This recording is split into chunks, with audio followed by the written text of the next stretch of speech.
cause to know like sorry aku tak berapa nak disebut, nanti aku letak je lah kat tepi membaca, okey? Aku tak disebut juga. Stigmasterol, lutein dan piperidine. Hai guys, Assalamualaikum, selamat datang ke I Am Liza Channel. So hari ni kita akan belajar tentang fakta perubatan dan informasi. So kita akan tengok 10 tumbuhan yang mempunyai kesan terapeutik, terutama untuk penyakit darah tinggi. Ni untuk episod pertama lah, nanti next time kita buat episod yang kedua pula. Ok, jom kita tengok 10 tumbuh-tumbuhan yang mempunyai kesan terapeutik episod pertama. Yang pertama adalah seperti yang korang boleh nampak, yang pertama adalah empedu bumi. Ok, ramai tak tahu empedu bumi ni apa. Empedu bumi ni adalah daun empedu bumi ni boleh jadikan ubat untuk mengurangkan darah tinggi, di samping merawat kencing manis, anti radang, antibakteria, antivirus, melegakan demam dan menjahitkan kahak. Ia juga digunakan sebagai pelawas pembuangan air besar. Kau menghapuskan cacing dalam sistem pencernaan dan mempercepatkan pembekuan darah bagi luka. Macam mana nak guna empedu bumi ni? Okey, cara untuk jadikan ubat adalah rebus daun tersebut dan ambil airnya supaya boleh diminum. Apa rasa Dan ini juga boleh merawat luka dengan cara menumbuk lumat daun tersebut dan letakkan pada luka. Patutlah dia kata boleh mempercepatkan pembekuan darah bagi kesal luka. Kandungan bahan kimia dalam daun ini membolehkan ia mempercepatkan memecahkan molekul-molekul lemak yang ada di sekeliling saluran darah yang tersumbat, menyebabkan tekanan darah tinggi meningkat. Maknanya kalau tekanan darah tinggi ni biasanya sebab saluran darah tu tersumbat. So dengan minum air daripada daun empedu bumi dapat memecahkan lemak-lemak yang ada dekat saluran darah tu supaya darah jalan dengan lancar. Air rebusan daun ini yang pahit, pahit tak sedap, tak ada ubat yang sedap telah merangsangkan supaya molekul lemak tersebut pecah. Baguslah untuk orang darah tinggi. Ok, next kita boleh tengok terang. Mesti korang kenal lah benda ni apa. Ni buat sambal sedap ni, sambal hitam. Ush, sedap. Sambal hitam periuk. Ok, yang kedua, belimbing buluh. Ok, next kita tengok apa kelebihan belimbing buluh ni. Berdasarkan pengakuan pengamal perubatan tradisional, mereka menyatakan pokok ini sesuai untuk penyakit darah tinggi dan merawat demam panas. Ubat untuk darah tinggi diperolehi daripada buah tumbuhan yang dipanggil bilimbi. Okey, cara nak dapatkan kesan terapeutik tu adalah dengan cara mengambil beberapa buah belimbing buluh yang segar dan kemudiannya dikisar buah tu sampai lumat. Lepas tu tapiskan untuk dapatkan air dia, campurkan dengan sedikit bahan perasa kerana rasanya pahit. Sikit je lah, jangan kau letak segiling tak. Okey, minumlah pada waktu pagi ataupun petang. Bagi merawat demam panas pula, ambil beberapa helai daunnya yang segar, ramas daun tersebut dengan sedikit air hingga agak lumat dan letakkan di atas helai kain. Demahkan di atas kepala. Lakukan sehingga panas perangan. Maknanya macam ramas je lah daun tu kan sampai dia agak-agak lumat macam tu, dengan air sikit. Lepas tu letak kat kain, letak macam ni. Ok, next, nombor 3. Kenal tak buah apa ni? Tak kenal kot. Ni lah buah mengkudu. Ok, nombor 3 adalah mengkudu. Apa yang mengkudu ni boleh buat? Buah mengkudu boleh memulihkan sel atau tisu rosak sekaligus melambatkan proses penuaan. Siapa nak ambil muda? Okey, next. Di samping berguna bagi penyakit kencing manis, sengal sendi dan tekanan darah tinggi. Wow. Ia mengawal sistem kardiovaskular, mengurangkan tekanan darah tinggi dan merendahkan paras kolesterol. Daun mudanya boleh digunakan sebagai sayuran atau dimakan sebagai ulaman. Daunnya jika direbus boleh menyihatkan ibu yang baru bersalin. So, biasa memang kita dengar orang baru lepas bersalin. Tak tahulah zaman sekarang ada lagi tak, tapi dulu kalau mak saya dulu pakai mengkudu juga. Bau dia busuk sikit, buah dia kalau pecah busuk. Okey, kemudian kulitnya berguna bagi mengubati penyakit malaria. Bunga mengkudu boleh digunakan untuk merawat penyakit mata. Akar mengkudu berguna bagi penyakit buasir, hidung tersumbat dan pendarahan otak. Berguna juga mengkudu ni banyak, walaupun dia macam sekarang kita jarang lah jumpa ni, susah sikit nak cari. Kalau nak cari bawang mengkudu ni kejap pergi kampung gitu baru dapat. Okay, next. Tahu tak ni apa? Kau tak tahu kan? Ni daun kucai. Daun kucai kalau masak dengan cekuduk sedap weh. Okay, daun kucai, kesan terapeutik dia adalah kita tengok dulu.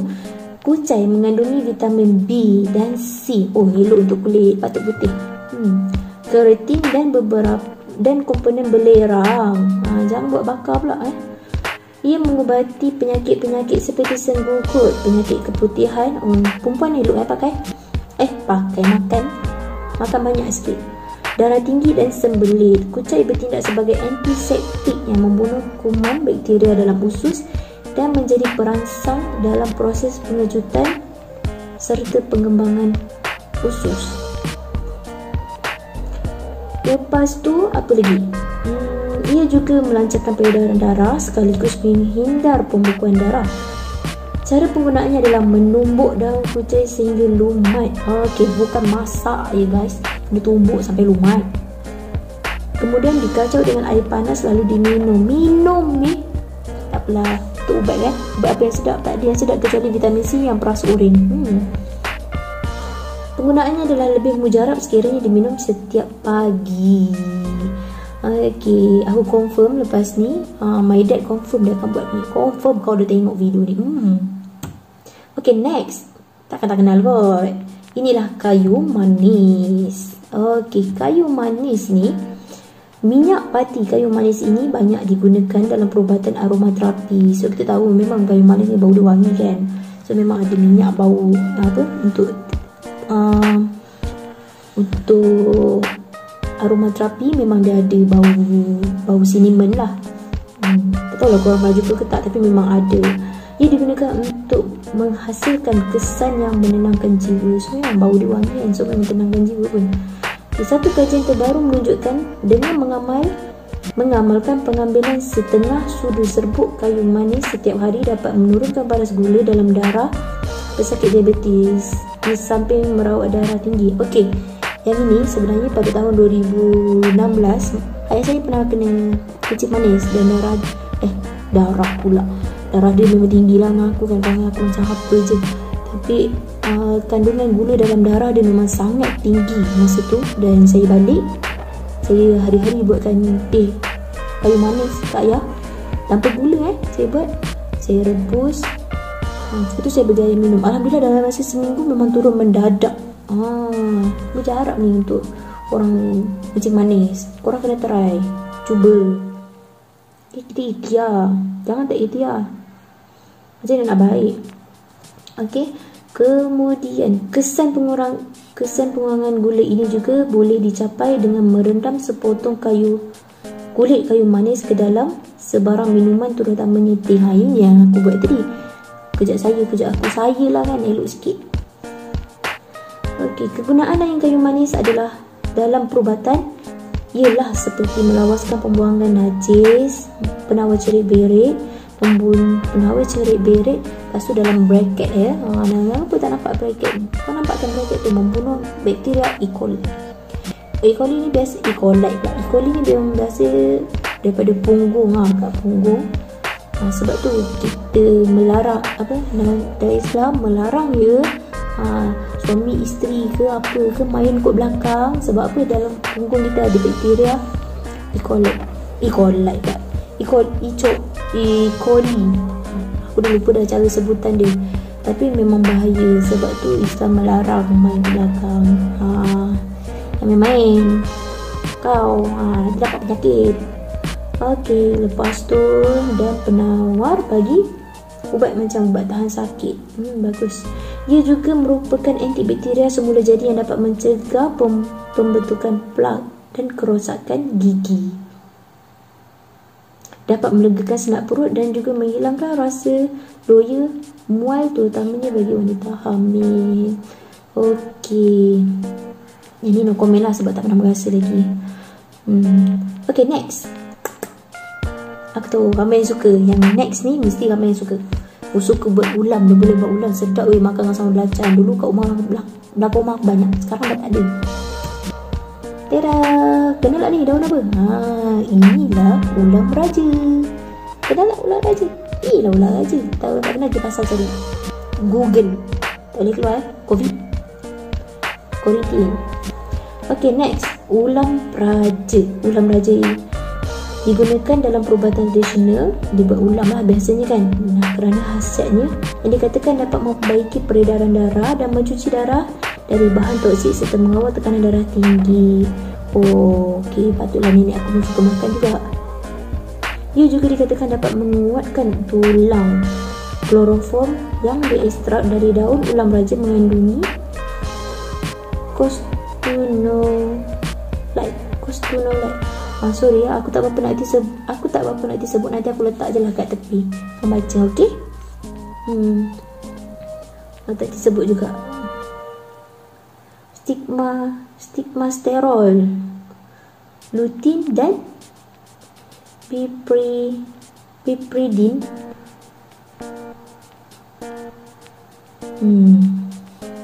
Tak maaf lah, ni memang masalah aku. Even aku ambil medik dulu pun memang macam ni. Bukanlah medik, aku ambil farmasi dulu sebenarnya. Okay. Yang dikatakan dapat merencat aktiviti sesetengah bakteria, fungi seperti dan juga E. coli tadi. Apa yang tu nanti aku letak kat bawah. Kau baca lah Tak ada. Aku memang ada masalah susah nak menyebut, tapi aku kalau buat mengeja laju je kalau buat bahasa Inggeris ni lah, benda-benda macam ni. Patutlah belajar, ambil degree farmasi tak habis. Tukar aliran. Okay, next ialah apple hijau. Sedap makan apple hijau. Okay, apple hijau ni kesan terapeutik dia macam yang korang tahu. Tak tahulah korang tahu ke tak, tapi memang kebanyakan kalau orang nak kurus dia akan makan apple hijau yang pagi buta. Ya Allah, buat hal betul pagi buta makan apple hijau. Isi dalam perut. Amalan menghidu apple hijau dapat memperbaiki kapasiti paru-paru dan menenangkan fikiran. Aku pun suka lah bau apple hijau. Patutlah ada minyak wangi apple hijau kan. Jus apple hijau mampu membersihkan saluran usus serta membuang racun dan toksik dengan pantas, mengurangkan risiko penyakit jantung dan merawat tekanan darah tinggi. Kau patutlah memang boleh kurus makan benda ni. Okey, ambil 2 apple hijau, buang kulit, iris nipis-nipis, lepas tu rebus dalam 2 cawan air sampai empuk. Saya nak buat pie apple. Lebih kurang kita kena potong nipis-nipis, lepas tu kita rebus sampai empuk. Lepas tu tak cinnamon sikit, letak gula sikit. Okey, lari tajuk. Okey, next. Rebus sampai empuk, lepas tu biarkan sampai sejuk, tapis air, minum 2 kali sehari. Amalkan selalu. Ia juga dapat melindungi sendi tulang, membantu mengekalkan berat badan, mengandungi serat yang berupaya mengisi perut yang lapar dan mencegah kita daripada makan berlebihan. Patutlah orang suka makan apple hijau ni sinonim dengan siapa nak kurus. Okay, next. Yang next ni memang kita selalu guna lah, terutama lagi lepas ni nak raya kan, memang kita akan guna lah ni. Inilah dia, serai. Okay, serai. Satu kajian mendedahkan bahawa setiap 100 gram serai mengandungi antioksidan yang boleh mencegah kanser. Okey, yang ni aku tak sure, tapi kita boleh kaji lagi lepas ni. Pada tahun 2006, satu pasukan penyelidik dari Universiti Kurion di Israel mencari sebatian dalam sebatang serai yang boleh mematikan sel kanser tanpa merosakkan sel sihat. Ia juga dikenali sebagai ubat gangguan pencernaan. Teh serai. Tak pernah rasa. Tak apa, nanti kita boleh cuba. Teh serai membantu mengatasi gangguan pencernaan, sakit perut, masuk angin, kejang usus dan cerit berik. Patutlah ada minyak angin bau serai tu, sedap juga bau dia. Tapi kat Turki ni memang ada kolon, tahu tak kolon? Tak tahu? Google lah, kolon bau serai, memang sedap bau dia. Serai juga mampu mengurangkan angin dalam usus sekaligus mencegah pembentukan gas berlebihan.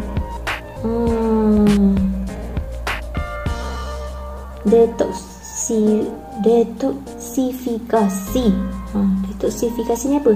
Serai mempunyai sifat detoksifikasi tubuh yang meningkatkan jumlah dan kekerapan buang air kecil. Maksudnya dia melawaskan lah.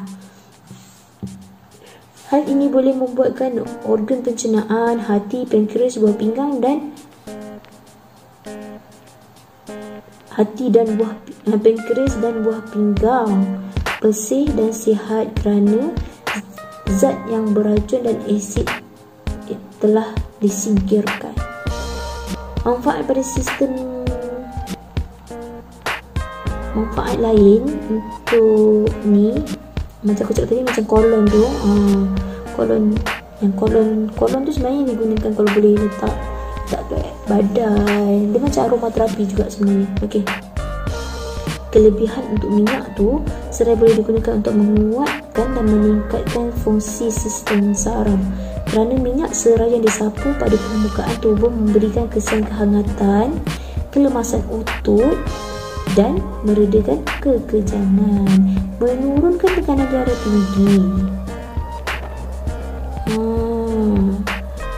Ambil segelas jus serai dapat menurunkan tekanan hipertensi.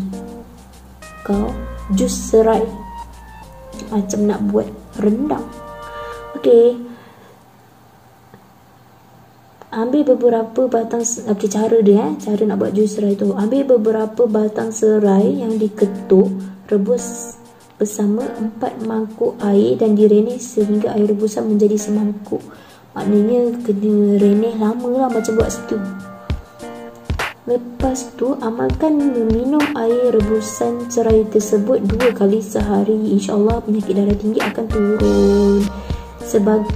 Ia juga dikenali sebagai analgesic. Betul tak aku sebut ni?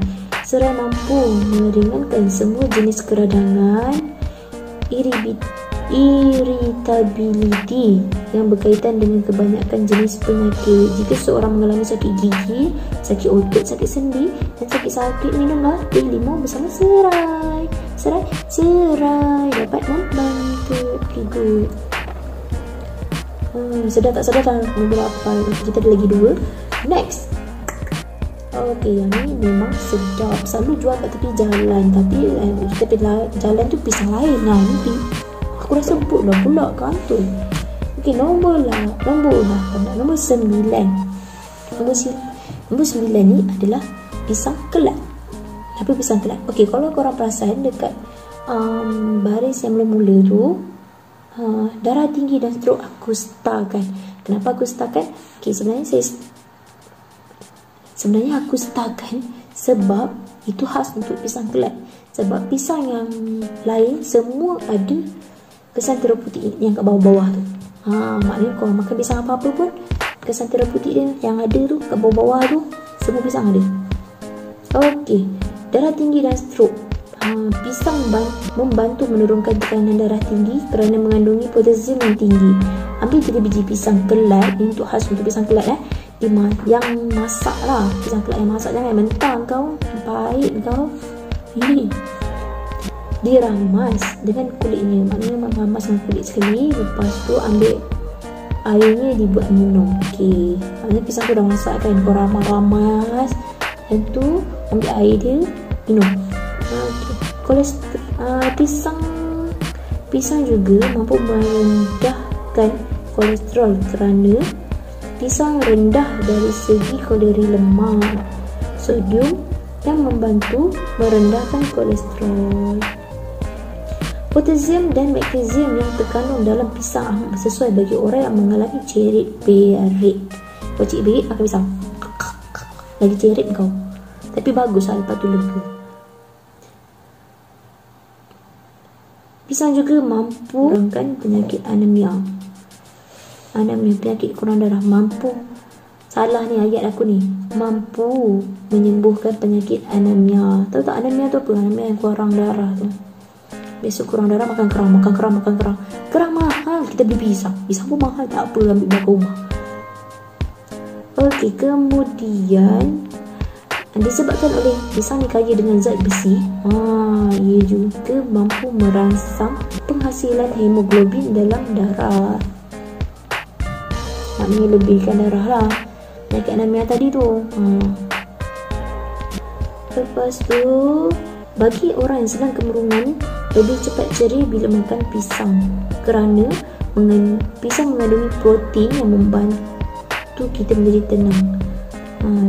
Cara paling cepat merawat rasa pening-pening adalah dengan meminum minuman susu kocak ataupun banana shake. Banana shake buat sendiri je lah, beli mahal, yang telah dicampur madu. Maknanya banana shake tu campur madu, dia bukan gula.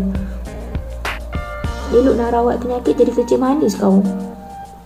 Minuman ini bukan saja merawat, malah sedap. Betul lah tu, sedap kan. Bagaimanapun, pisang tak sesuai bagi pesakit kencing manis. Okey, dengar baik-baik. Pesakit kencing manis tak elok makan pisang. Ayah, jangan makan pisang. Agaknya kalau bapak aku tengok dia cakap apa ya. Okey, kerana pisang mengandungi gula dalam pisang terlalu tinggi. Ya betul, memang gula dalam pisang terlalu tinggi. Kandungan dia lebih kurang antara 25 gram sampai 125 gram gula dalam pisang. Maknanya dalam hampir 20% lah daripada pisang tu adalah gula. Bahaya juga. Okey, yang terakhir ni, masa saya buat benda ni, budak-budak ada member semua kata minta nyawa. Aku pun tak tahu siapa, mungkin sebab nama dia kot sesedap nama. Nama pokok ni adalah sambung nyawa. Okey, mari kita tengok. Daun sambung nyawa dapat mengurangkan kadar kolesterol dan menurunkan tekanan darah tinggi. Di Malaysia, ia juga dikenali sebagai perawat bagi penyakit sembelit, kencing manis dan kanser. Digunakan untuk merawat masalah buah pinggang. Biasanya dimakan mentah sebagai ulam. Sebenarnya saya pun mungkin pernah jumpa tapi tak tahu nama. Mungkin kita sebab Malaysia banyak nama kan, mungkin orang panggil lain kan. Sebab aku suka ulam. Of course, I love ulam. Batang tanaman bagi pokok sambung nyawa sering digunakan untuk meredakan demam. Ia juga digunakan dalam penyembuhan penyakit ginjal, dysentery, infeksi kerongkong, sakit tekak. Di samping itu, ia juga digunakan untuk menghentikan pendarahan, mengatasi ketidakseimbangan, datang haid, melancarkan fungsi ginjal dan menyembuhkan luka gigitan binatang berbisa. Umbinya digunakan untuk menghilangkan darah beku, pembekakan serta patah tulang. Untuk dibuat ubat, rebus 7 hingga 12 helai daun segar. Sementara untuk ni kalau untuk minum. Okey, sementara untuk pemakaian luaran, maksudnya mungkin macam bengkak tu kot. Giling daun segar sehingga lumat dan tempelkan di tempat sakit. Okey, itu saja setakat ni untuk episod kali ni. Saya bawakan 10 pokok, 10 tumbuhan yang mempunyai kesan tiara putih yang boleh merawat berbagai penyakit. Moga info ni dapat memberikan manfaat yang diguna pakai oleh semua orang, dan moga generasi yang akan datang, moga harap-harap kenal lah benda-benda ni. Kita sebenarnya tak boleh nak bergantung dengan ubat hospital semata-mata. Kadang kita kena ikhtiar dengan cara lain. Ada banyak lagi kita akan uraikan, tapi episod akan datang. Okay, bye. Assalamualaikum.